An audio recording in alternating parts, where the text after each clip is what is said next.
Luisa Valenzuela es una escritora y periodista argentina cuya obra ha sido publicada en 17 países y traducida a 11 idiomas. Asimismo, fue la primera mujer en ganar el Premio Carlos Fuentes. A continuación, escucharemos una obra de ella, Los Censores.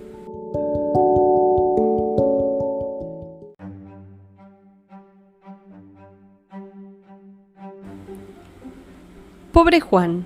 Aquel día lo agarraron con la guardia baja y no pudo darse cuenta de que lo que él creyó ser un guiño de la suerte era en cambio un maldito llamado de la fatalidad. Esas cosas pasan en cuanto uno se descuida, y así como me oyen, uno se descuida tan pero tan a menudo.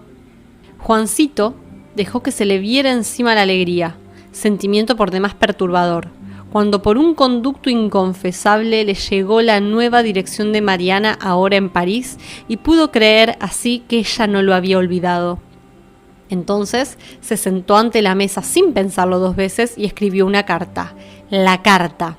Esa misma que ahora le impide concentrarse en su trabajo durante el día y no lo deja dormir cuando llega la noche. ¿Qué habrá puesto en esa carta? ¿Qué habrá quedado adherido a esa hoja de papel que le envió a Mariana? Juan sabe que no va a haber problemas con el texto, que el texto es irreprochable, inocuo, pero ¿y lo otro? Sabe también que las cartas las auscultan, las huelen, las palpan, las leen entre líneas y en sus menores signos de puntuación, hasta en las manchitas involuntarias. Sabe que las cartas pasan de mano en mano por las vastas oficinas de censura, que son sometidas a todo tipo de pruebas y pocas son, por fin, las que pasan los exámenes y pueden continuar el camino. Es por lo general cuestión de meses, de años si la cosa se complica, largo tiempo durante el cual está en suspenso la libertad y hasta quizás la vida, no solo del remitente, sino también del destinatario. Y eso es lo que lo tiene sumido a nuestro Juan en la más profunda de las desolaciones. La idea de que a Mariana, en París, llegue a sucederle algo por culpa de él. Nada menos que a Mariana, que debe sentirse tan segura, tan tranquila donde siempre soñó vivir. Pero él sabe que los comandos secretos de censura actúan en todas partes del mundo y gozan de un importante descuento en el transporte aéreo. Por lo tanto, nada les impide llegar hasta el oscuro barrio de París, secuestrar a Mariana y volver a casita convencidos de su noble misión en la tierra. Entonces, hay que ganarles de mano. Entonces, hay que hacer lo que hacen todos, tratar de sabotear el mecanismo, de ponerle en los engranajes unos granos de arena, es decir, ir a las fuentes del problema para tratar de contenerlo. Fue con ese propósito con que Juan, como tantos otros, se postuló para censor. No por vocación como unos pocos, ni por carencia de trabajo como otros, no. Se postuló simplemente para tratar de interceptar su propia carta. Idea para nada novedosa, pero consoladora. Y lo incorporaron de inmediato, porque cada día hacen falta más censores y no es cuestión de andarse con melindres pidiendo antecedentes. En los altos mandos de la censura no podían ignorar el motivo secreto que tendría más de uno para querer ingresar a la repartición, pero tampoco estaban en condiciones de ponerse demasiado estrictos y total, ¿para qué?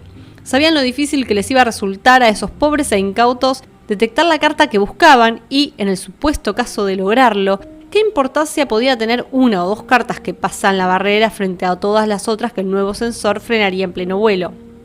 Pues así, como no sin ciertas esperanzas, nuestro Juan pudo ingresar al departamento de censura del Ministerio de Comunicaciones. El edificio, visto desde afuera, tenía un aire festivo a causa de los vidrios ahumados que reflejaban el cielo. Aire en total disonancia con el ambiente austero que imperaba dentro. Y poco a poco, Juan se fue habituando al clima de concentración que el nuevo trabajo requería. Y el saber que estaba haciendo todo lo posible por su carta, es decir, por Mariana, le evitaba ansiedades. Ni siquiera se preocupó cuando el primer mes lo destinaron a la sección K, donde con infinitas precauciones se abren los sobres para comprobar que no encierran ningún explosivo. Cierto es que un compañero al tercer día, una carta le voló la mano derecha y le desfiguró la cara, pero el jefe de sección alegó que había sido mera imprudencia por parte del damnificado, y Juan y los demás empleados pudieron seguir trabajando como antes, aunque bastante más inquietos. Otro compañero intentó a la hora de salida organizar una huelga para pedir aumento de sueldo por trabajo insalubre, pero Juan no se adhirió, y después de pensar un rato fue a denunciarlo ante la autoridad, para intentar así ganarse un ascenso. Una vez no crea el hábito, se dijo. Y cuando lo pasaron a la sección J, donde se despliegan las cartas con infinitas precauciones para comprobar si encierran polvillos venenosos, sintió que había escalado un peldaño y que por lo tanto podía volver a su sana costumbre de no inmiscuirse en asuntos ajenos. De la J, gracias a sus méritos, escaló rápidamente posiciones hasta la sección E, donde ya el trabajo se hacía más interesante, pues iniciaba la lectura y el análisis del contenido de las cartas. En dicha sección hasta podía abrigar las esperanzas de echarle mano a su propia misiva dirigida a Mariana, que, a juzgar por el tiempo transcurrido, debería de andar más o menos a esta altura después de una larguísima procesión por las otras dependencias. Poco a poco empezaron a llegar días cuando su trabajo se fue tornando de modo tal absorbente que por momentos se le borraba la noble misión que lo había llevado hasta las oficinas.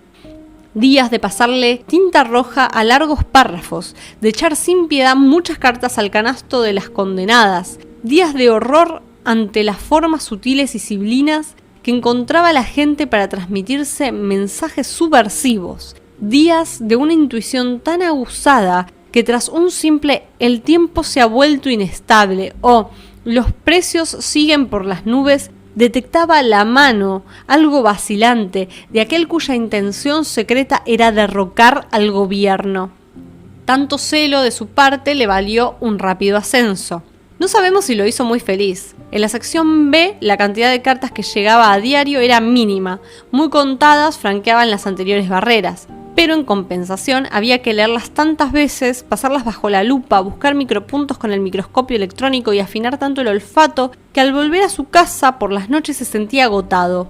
Solo atinaba a recalentarse una sopita, comer alguna fruta y se echaba a dormir con la satisfacción del deber cumplido.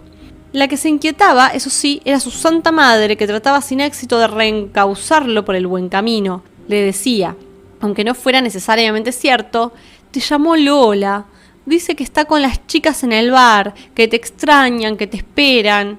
Pero Juan no quería saber nada de excesos. Todas las distracciones podían hacerle perder la acuidad de los sentidos y él los necesitaba alertas, agudos, atentos, afinados para ser perfecto sensor y detectar el engaño.